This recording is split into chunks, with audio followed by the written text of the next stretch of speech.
thank you all for being here tonight.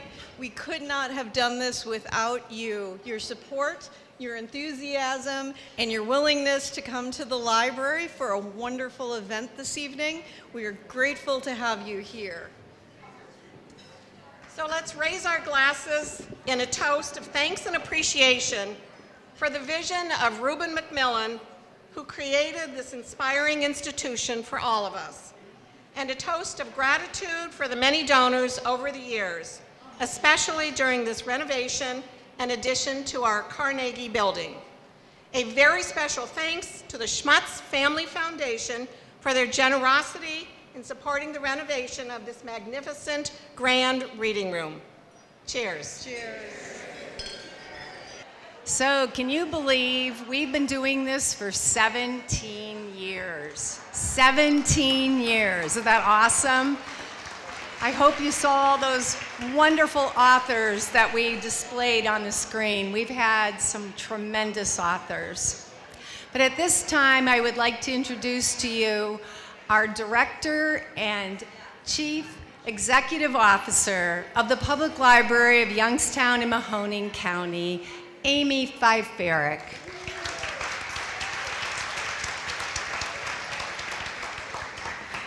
Good evening, everyone, and thank you so much for being here for our inaugural event in the renovated main library.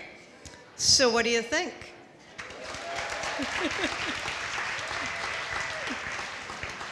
This project has been dreamed of by so many staff and community members for so long. The last renovation we had prior to this was done under Director Tess Truxas, who is actually here with us tonight. Thank you for being here, Tess. So when we started this project and I talked to the trustees about doing it, we really talked about the importance of bringing back the beauty of the original building. As you probably know, we are a Carnegie facility. The room you're sitting in was part of the original building that was built in 1910. I love the fact that the article published by the librarian at the time, Anna Morse, talked about how simple the building was and that it was simple and pleasing, and it was the book that invited one. And it gives you pause to think about what was considered simple in 1910 when this building was built, because we restored the ceiling. Thanks to our wonderful design team, we restored the front doors for the people over them, because that is really what the library is all about, to be here for everybody in Youngstown and Mahoning County. And we are grateful to everyone who's here, everyone who comes to the library every day, and all of you who support the library in all the various ways. Because back when we were incorporated in 1880, the thought was that we needed to provide resources to the people of Youngstown at that time. That was pretty much all that was settled, and make sure that they had the resources to grow in our community. And that is what we have done. We grew from one library to 15 libraries across the county, and we continue to grow every day. And it's because of you that we are able to do so much more than what we could on our own. So thank you very much for all of your love and support and trust. We couldn't do it without you.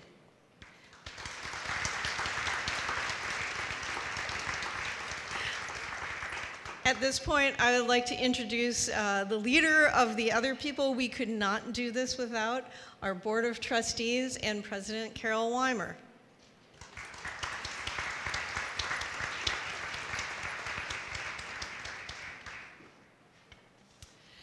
On behalf of the Board of Trustees of the Public Library of Youngstown and Mahoning County, I want to thank all of you here tonight for your support of this wonderful author event.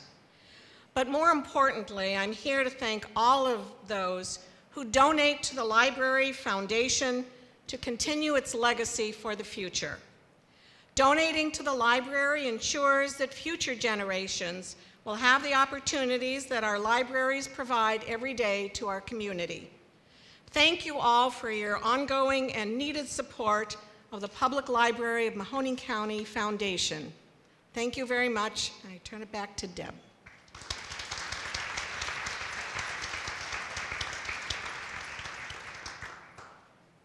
Thank you, Amy, and thank you, Carol. Maybe for those of you who don't know who I am, I'm the Development Director for the Public Library, and my name is Deb Liptak. So glad to see you all. So we have another tradition that we do at our Literary Society. I always pick one of the members of our committee to introduce our speaker for the evening. So tonight is an honor and privilege to introduce to you Dr. Kathy Dwinells.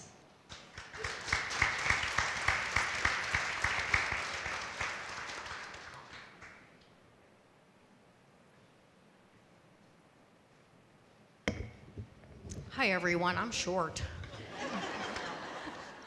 So I am honored tonight to introduce to you Elin Hilderbrand, who is the author of 28 novels, including The Hotel Nantucket, which came out this past June. She is a proud 1991 graduate of Johns Hopkins University, where she majored in writing seminars. In her senior year at Hopkins, Elin had her first short story, Misdirection, accepted for publication at 17 magazine. I remember 17 magazine. It's just last year. Okay. After a short stint working in publishing and teaching in New York City, she moved to Nantucket permanently in 1994. She attended the University of Iowa Writers' Workshop and earned her Master's in Fine Arts in 1998 and published her first novel, The Beach Club, in the summer of 2000. Her 2019 novel, Summer of '69, was her first novel to debut at #1 on the New York Times bestseller list. She is the mother of 3 children and loves riding the Peloton, God bless you, cooking and going to the beach. She will retire with her Summer of 2024 book and plans on becoming a book influencer. I introduce to you Mrs. Elin Hilderbrand.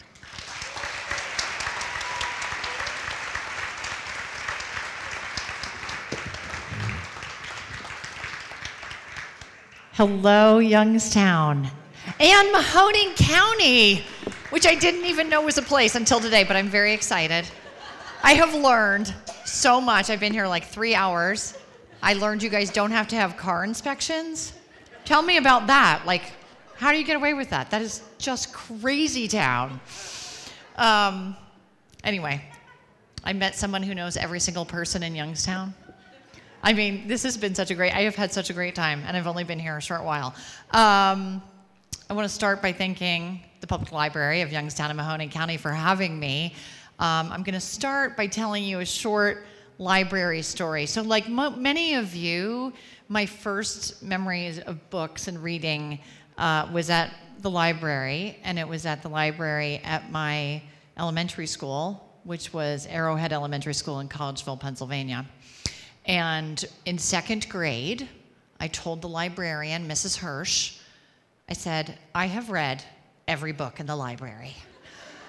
And when I came back as a 3rd grader, Mrs. Hirsch said, you're going to be so happy, Ellen, because over the summer we got the entire series of Nancy Drew mysteries. And I read I think there were like 39 at that point. I read every single one in order. I devoured them. And then I thought to myself, I can do this. I can do this. So I started writing my own series about 2 sisters named Rachel and Gretchen, and I illustrated them, and I punched holes in the side and bound them with ribbon. And you know, Rachel and Gretchen had adventures like they went to the moon and they made their parents breakfast in bed. I mean, there was a real range there. And my mother is a hoarder, and so she saved them. And my mother also was an assistant superintendent of schools in the district where Mrs. Hirsch was still working. And so when my first book was published, The Beach Club, my mother took the Rachel and Gretchen stories to the Arrowhead Elementary School, gave them to Mrs. Hirsch, and Mrs. Hirsch put them on the shelf with the sign said these were written by an Arrowhead Elementary School student, and now she's a real writer. So libraries, extremely, extremely formative. The title of my talk tonight is Why I Write Beach Books. And I'm going to start by saying that I grew up in a blended family of five children, and every July, my father and my stepmother would take the 5 of us to Cape Cod. And we lived in this sort of funky, ramshackle cottage that was on a sandy lane that led to the beach. And the cottage had a screened-in porch that was sort of falling off the side, and it had sand between the floorboards, and it had furniture that looked and smelled like it had been sat on in wet bathing suits for 50 years. And we had all these rules that we had to follow when we were on the Cape. We were not allowed to shower indoors. We had to use the outdoor shower. We were not allowed to eat indoors. We took breakfast, lunch, and dinner in the backyard on the deck at the picnic table. If it was sunny, it was a beach day, and the 5 of us would sling our towels around our necks and walk down the lane to the beach, where we would proceed to stay for 8 hours.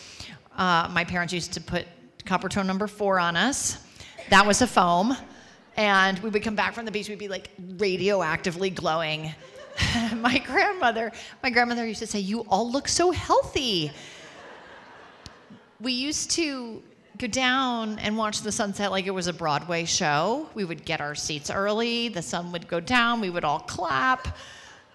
We'd go back to the house for dinner, we would grill out back, or sometimes we would go out for fried clams, soft serve ice cream. We played miniature golf. Twice over the course of the summer, my father would wake us up in the middle of the night. The first time he woke us up, he would walk us down to the beach in our pajamas so that we could look at the stars. And the second time that he woke us up, he would light the candles in the dining room and we would play midnight Uno.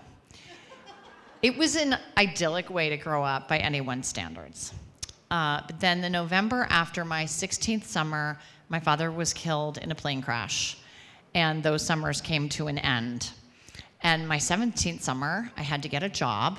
And I got a job working in a factory that made Halloween costumes. So it was 1986, and I spent 8 hours a day, 5 days a week, folding Rambo headbands. And I stapled clown hats to cardboard forms, and I assembled the ghoul kits. So the ghoul kits are like the white face paint, the fake blood, and the glow-in-the-dark vampire fangs. And as I was doing that, sort of bemoaning my reversal of fortune, I thought to myself, I don't know what I'm going to do with my life, but I'm going to find a way to spend every summer at the beach. So I went to college, and I went to the Johns Hopkins University in Baltimore. Many of you probably know Johns Hopkins because of its medical school. And in fact, most of my friends were pre-med. They were biomedical engineers. They were international relations. I majored in creative writing. My job was to save the seats at the bar because I was finished studying far earlier than everybody else. So that was what I did. And at the end of my 4 years, I went to my professor, a writer named Madison Smart Bell, and I said to him, I want to be a writer. What do I do? Do I get a job? Do I go to graduate school? And he said, Ellen, if you want to be a writer, you have to go out and live. So, which was excellent advice. So I moved to New York City and I got a job in publishing because I thought writer, publishing, no, two things have nothing to do with each other. I lasted 9 months. I realized that what I needed was time. And so I got a job teaching in the New York City public schools out in Queens, which was very challenging. And then the second year, I got a different job teaching in Westchester County, which is north of the city. So I lived in Manhattan and I would commute backwards. Well, the summer between those 2 school years, I had off. And I thought, okay, now is my chance. So I had grown up going to Cape Cod. I had gone to Martha's Vineyard in college. And the third point on that particular triangle is the island of Nantucket. So I thought, I'm going to go to Nantucket. It's 1993. I call information. I get the name of the newspaper on Nantucket. I call the newspaper. They send me the classifieds in the mail. 6 days later, they arrive. You know, I'm like circling things. I'm calling people from my landline. I find a room in a house, and off I go. And I'd like to paraphrase John Denver and say that when the ferry pulled into the harbor, I felt like I was coming home to a place I had never been before. I fell madly in love with the island of Nantucket. So I had sort of a storybook summer, went back to New York, quit my teaching job, and moved in the summer of 1994 to Nantucket for good, and obviously that was 28 plus years ago. I worked a bunch of very strange jobs. So I was the classifieds girl at the newspaper, where the people used to call on the phone, and I would write it down on a piece of paper and then type it into the computer. I mean, it was so funny. And I substitute taught, and I worked for an attorney. And in the off season, I traveled, and the first year I went through Southeast Asia. I climbed towards the base camp of of Mount Everest. And I went through Southeast Asia, Malaysia, Thailand, Singapore, Bali, Australia, New Zealand, and Fiji. The second year, second off season, I went to South America. I went to Chile, Argentina, Ecuador, the Galapagos, and before it was popular, Costa Rica. And then, feeling like I had sufficiently gone out and lived, I applied to graduate school. And I went to the University of Iowa Writers' Workshop, which is a very fancy, probably the best known writing school in the country. And I could not believe I got in. I was so excited. I get to Iowa, and I am completely miserable. It's, I'm from Nantucket. This is cornfields, pig farms. I went swimming at the community pool. It was not quite the same thing. And the program was really competitive, and I was just miserable. But the university had free therapy. So every week, I would go to the therapy, and I would say, I'm so unhappy, what should I do? And the therapist said, well, I think it's pretty obvious what you should do, Ellen. And I thought she was going to tell me to quit and go home, and I thought, I wasn't sure that therapists were supposed to tell you that. She said, you have to start writing about Nantucket. And so I did. I started writing my first novel, The Beach Club. So fast forward to my very last workshop at Iowa, and my professor has his agent in the class. And the agent says, which one of you lives on Nantucket? I'm here to tell you it was very obvious it was me, but I'm like, I was wearing a sarong. It was very obvious it was me. No, that's me. And he said, well, when we're finished with class, please come talk to me. And I did not even want to, because I had my U-Haul packed. I was ready to go. It was my last class. I was out of there. But thank goodness I did, because Michael Carlisle has been my literary agent for 23 years. So I know, that's exciting. Literary agents, it's like a marriage. Half of them end in divorce. And I happen to have one that's going to be like the golden anniversary. So Michael asked what I was working on. I said I was working on a novel about Nantucket. He had grown up on Main Street in Nantucket, which was a very aristocratic address. And so he knew it. And I sent him the novel that was in May of '98. In January of '99, when I finished The Beach Club, I sent it to him. And I printed it out, put it in a box, and mailed it to New York. Everything was so different then. And he said, I loved the book, I want to represent you, and I'm going to make you lots and lots of money. And I was like, this is so great. Like, what writer doesn't want to hear this? This is so exciting. So he sent the novel. At that time, there were 13 publishers in New York. He sent the novel to all 13 publishers. We got 12 rejections. And the last people responded, and they said, well, we'd like to make you an offer, and the offer is $5,000. And I said to him, is $5,000 a lot of money? I can't possibly quit my job. And he said, well, it's the only offer we have, so we're going to go ahead and take it. So take the $5,000. The Beach Club is published in the summer of 2000, and 2 weeks after it's out, it's picked as People Magazine's Beach Book of the Week. And I am so excited, you guys. I am like, this is so great. My publisher at that time, St. Martin's, had published 2,500 copies. So they immediately sold out of copies. And this is the year 2000. It is before the Kindle, before the Nook, before the iPhone. So basically it was 3 weeks without any books, and by then people had forgotten about it, and it was very frustrating for me. But I was offered another deal, a 2-book deal for Nantucket Nights and Summer People. Nantucket's Nights came out in the summer of 2002, and it just didn't do as well as the Beach Club. It didn't have the People magazine. It didn't have all the buzz of a first novel. And then Summer People did even worse. And despite this, I was offered a contract for 2 more books, The Blue Bistro and The Love Season. So who here has read The Blue Bistro? Okay. Do you love it? Just make some noise. Make some noise. Okay, yeah. So The Blue Bistro is, if you ask a room full of Elin Hilderbrand fans, what's your favorite novel? That's normally what people say, The Blue Bistro. And it was my favorite book, and it is my favorite book. And it sold so abysmally. It sold so badly. It sold like 4,000 copies in hardcover. And I was so discouraged. So then for The Love Season, I took matters into my own hands. I hired a publicist, and the publicist did a great job. And again, I had People magazine. I was the Beach Book of the Week. My picture was in there. It was so exciting. Again, St. Martin's had only published 7,500 copies. Again, they ran out of books. Again, it's 2006. It's before you can get anything on electronically. And I was so discouraged. At that time, I was sitting on a novel called Barefoot. And I want to say something about the novel Barefoot, because the novel Barefoot was partially inspired by, I had little kids at this time, and I had a baby. I always had nannies. And then in the summer of 2004, I had a Manny, who was this super hot dude. And everybody on Nantucket knew him as the Manny, because he used to go out with my kids, and he would obviously make friends with the nannies, right? And his sister is here. Kate Bushy is here tonight. The Manny's sister is right in the back. And how funny is that? Because he was like a really seminal part of that novel. There's a Manny in that novel, and it really, I think, it struck a chord with my readers. And anyway, it was a very popular novel.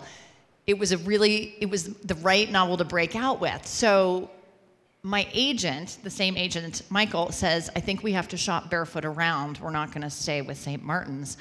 And I didn't want to leave because I had Stockholm Syndrome, and I was in love with my captor, and I wanted to stay. But he persuaded me.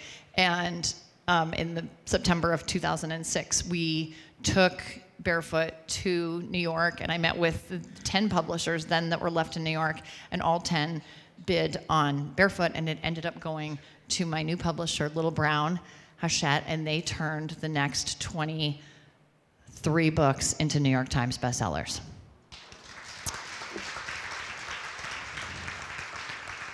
This story has 2 happy codas to it. The first happy coda happened in 2011. I was in Cooperstown, New York, with my older son, who was a baseball player. He was there for Little League. And my agent, same agent, calls me while I'm in Cooperstown, and he says, you are not going to believe this, but The Blue Bistro has hit the New York Times bestseller list 6 years after it was published, which now only happens to Colleen Hoover. But back then, it happened to me. And the second happy coda is I have found a way to spend every summer at the beach.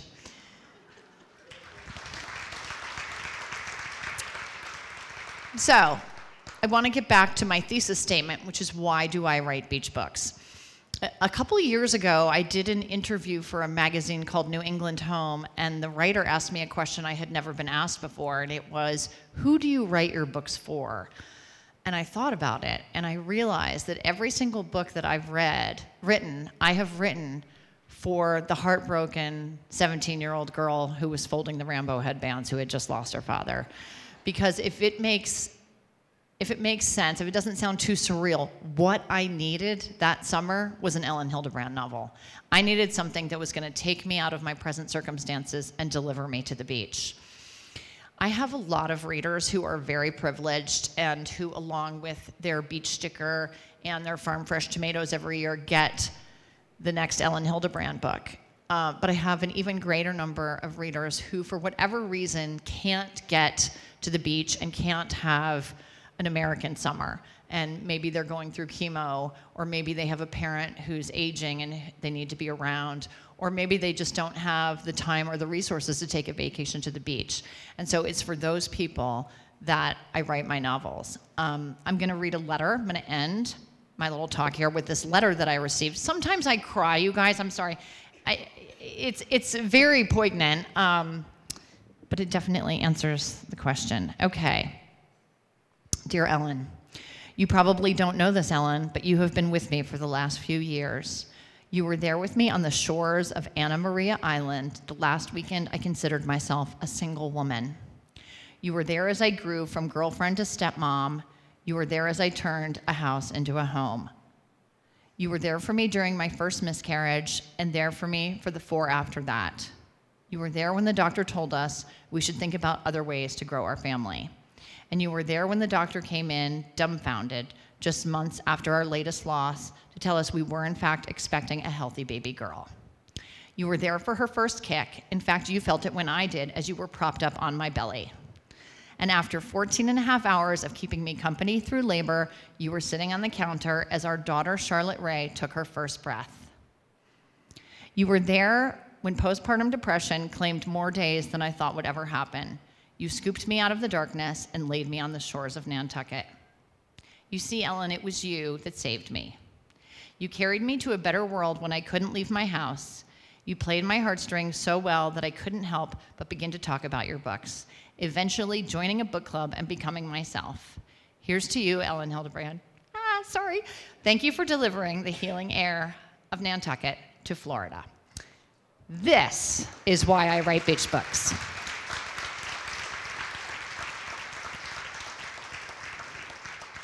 Okay, that wasn't as bad. Sometimes I really have to stop. I did a good job tonight, you guys. And now I'm going to take questions, and so we can talk about what you guys want to talk about. So there is a question and answer built into this fun program, and so I'm here in Youngstown, and I expect you guys to ask me some things. And you can ask me whatever you want, honestly. Otherwise, I'm just going to ask myself the questions and then answer them, I guess. Okay. All right. This is your chance.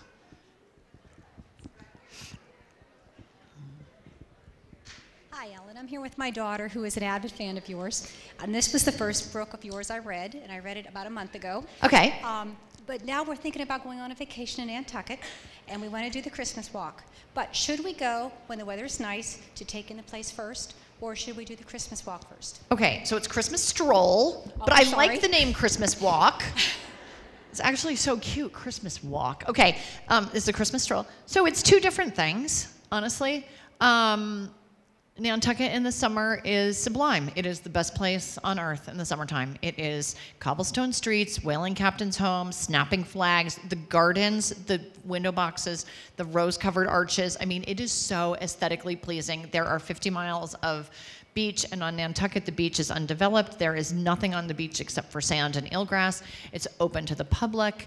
The restaurants are all absolutely fantastic, and there's sort of a range of different kinds of restaurants. The great thing for all of you is you all got the Hotel Nantucket, and in the back of the Hotel Nantucket is the Blue Book, which is my own personal recommendation guide to Nantucket. So should you ever decide you want to go, you basically have all my favorite places listed in the back of the book. The Christmas stroll is Christmas fantasy land. So at Christmas, during the stroll weekend, which is the weekend after Thanksgiving, they have, there are parties, and the shop windows are all decorated, and they have Christmas trees that have colored lights running up Main Street, and then in all the side streets the lights are white. It is everything you want it to be. And the Christmas stroll, they close down Main Street. Santa comes in on the Coast Guard cutter, and he goes up to the Methodist church, and the kids go and they see Santa. I mean, there are Victorian carolers strolling around. It is everything you want it to be. So you have to decide if you want, the summertime fantasy or the Christmas fantasy. That's really up to you. Yes. Hi. Hi.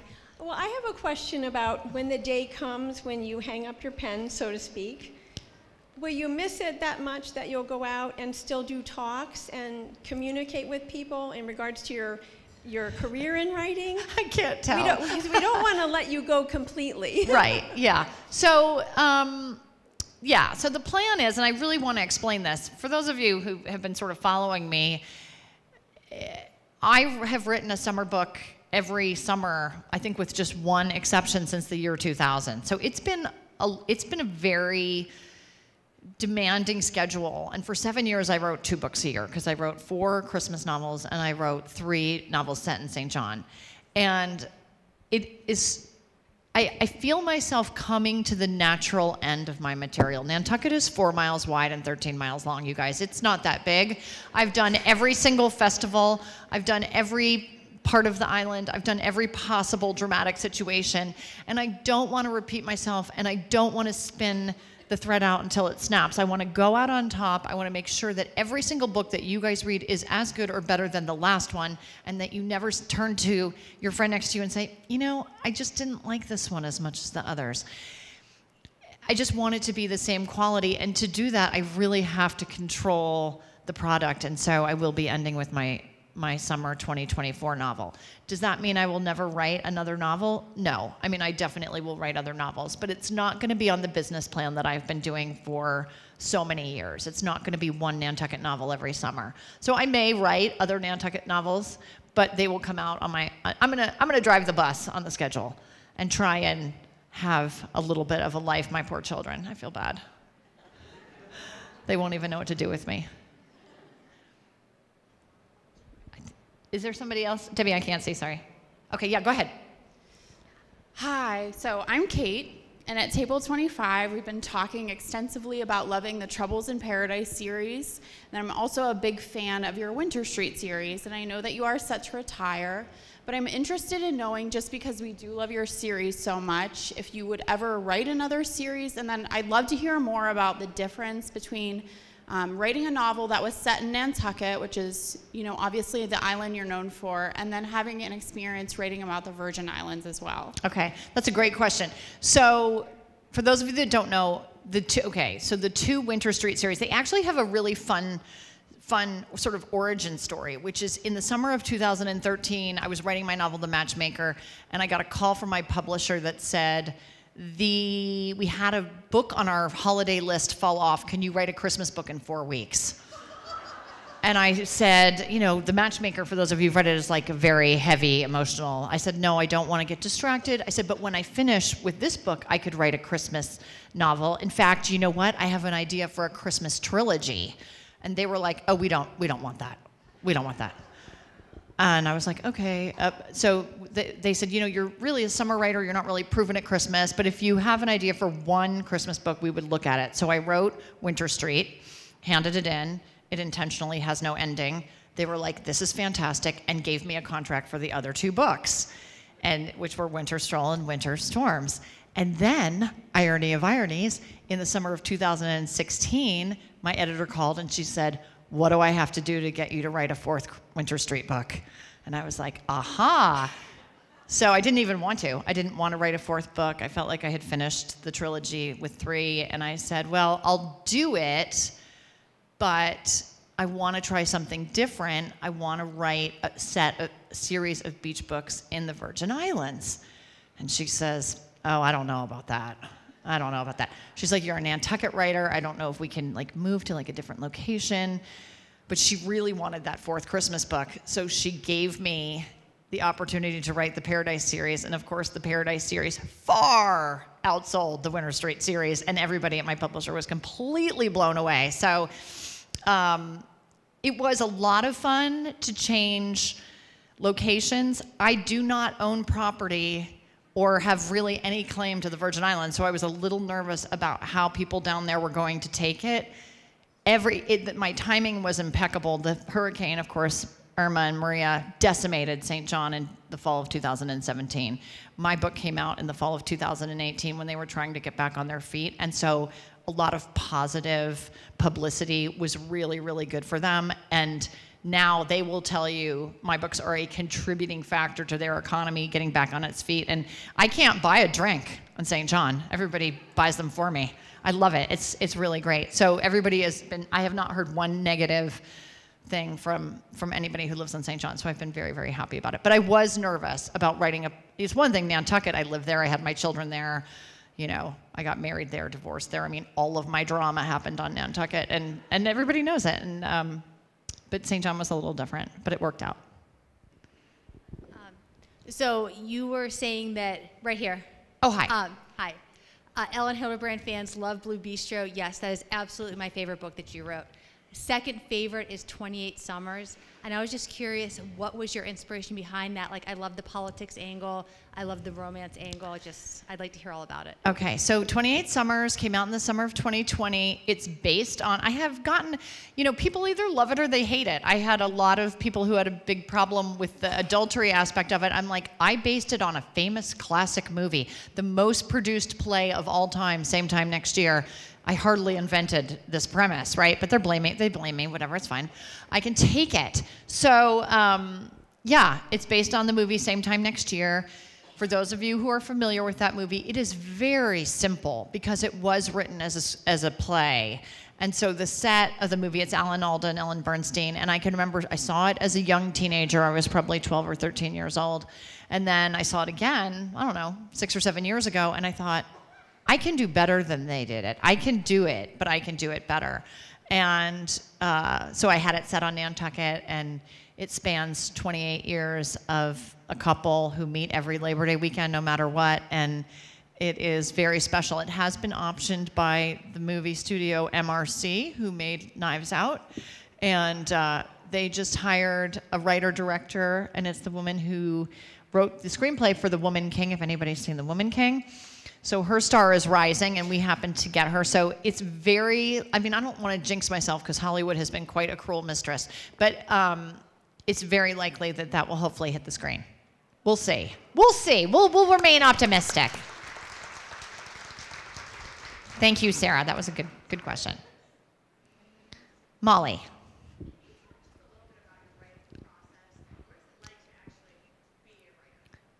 A little bit about the writing process. What is it like to be a writer? So it's so stressful. When you're writing a book, so many things have to go right for you, and they never ever go right on the first try. Like, you don't sit down, you don't know your characters. I like to say it's like moving into a house with a bunch of new roommates. You don't know them. Has anybody moved their kid into college? Yeah, all of us probably have done it. A lot of us have done it. And the roommate looks fine on the first day. You drive away thinking, oh, that's going to be great. You're going to have a great semester. And then, you know, things happen. I mean, all kinds of crazy stories, right? And that's what it's like writing a novel. You start out with your characters, you think they're one thing, and then you spend time with them day after day after day, and they evolve and develop, and you learn things about them.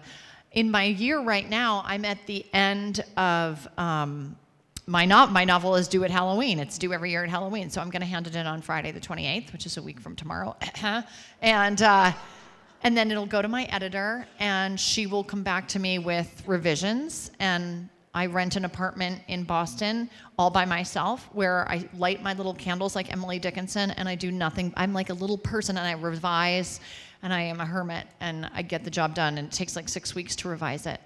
And so it's a lot of work and thought and time and trying to think, like, how do you make it better? How do you make it more specific? How do you bring you into the world that I'm imagining?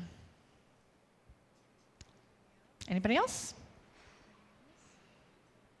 Anybody else? Okay, I just want to end because there's one question that I always get asked, and nobody asked it tonight, and that is, do you ever put real people into your novels? Was anybody wondering that?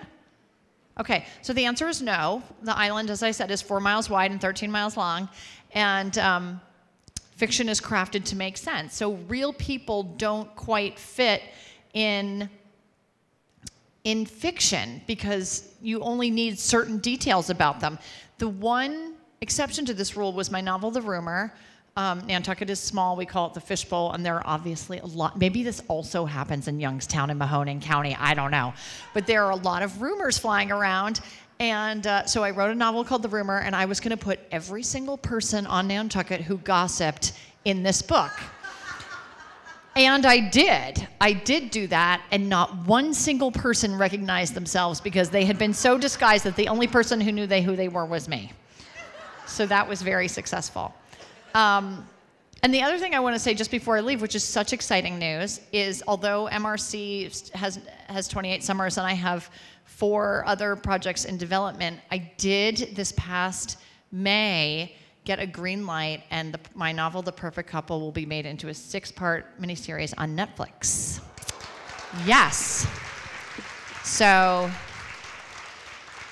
that is being produced by 2 real superstars, Gail Berman, who produced the movie Elvis, if anybody saw that this summer, and then a man named Sean Levy, who produces Stranger Things. So they may seem like bizarre bedfellows, but they're going to start filming it on Nantucket this spring, and I have high hopes. Anyway, thank you, Youngstown and Mahoning County. Thank you.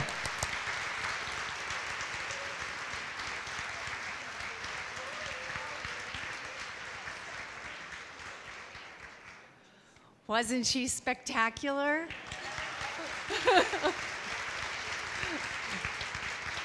And she's stunning. She looks so stunning this evening.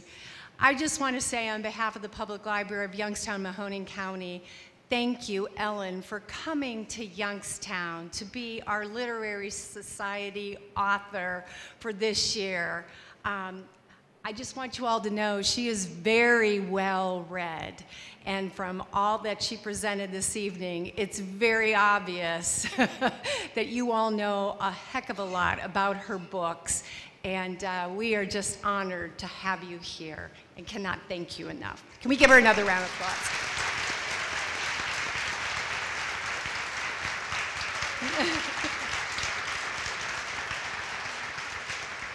So I want to make sure you all know we have a selfie screen that was set up in the event center. If you want to take some selfies, please be sure to do that with your books. And Ellen is going to be out in our lobby. If you would like your book personalized, or if you bought any books, I know she would be honored to sign those or add to the book. Each book that you receive this evening is already pre-signed. So she'd be glad, though, to specialize and customize those books for you, for sure. Okay, this evening would not be possible if it wasn't for a lot of great people who gave of their time. At this time, I would love for the committee to stand, and if we could give them a round of applause. Betty Samil, Kathy Dwinells, Doris Slayfield, Kathy Campana, Shirley Nair, Carol Sankovic, Susan Burney, Linda Lannerman, Chrissy Jenkins. Thank you so much. You ladies work so hard to make this possible. I also want to give some special thanks to our sponsors this evening.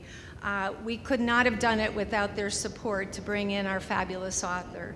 And that's Denise DeBartolo York, Ed and Chris Moransky, PNC Bank, Sweeney Buick, GMC Chevrolet, Alexa, Frank and Pearl Gelbman Charitable Trust Foundation, Vince and Phyllis Bacon, Bushy Oral Surgery. We have RC and Son Lawn and Landscape, Deprilli Insurance Group, Dr. and Mrs. Ron Dwinells, Harrington, Hoppy and Mitchell, Kathy Scheel, Tammy Schultz, Susan Sokolov, Victor Spies, Carol Weimer, and Youngstown State University. Thank you. And some special thanks goes out to the Public Library of Youngstown and Mahoning County staff. It takes a lot of people to make this possible in closing a library and putting on such a special event. So thank you to our staff. They do a fabulous job. Thank you to Jeff Crystal Catering, to Jeff and Nora. They just pull out all the stops to do this event for us. James Russell, who donated books for us. Maggie McLeod, who made the book bag. J&J Jazz, the Johnsons. And Shaker Hill Productions. Shay, thank you. She's up there filming this tonight. Giannis Candy for the complimentary candy. Chalet Premier. And Classic Tent Rentals, who brought us these fabulous gold chairs that we have on the floor and all the amenities. So, ladies and gentlemen, thank you for being here for the 2022 Literary Society Author Event with Elin Hilderbrand, and I hope you will join us again next year for another special event. Thank you.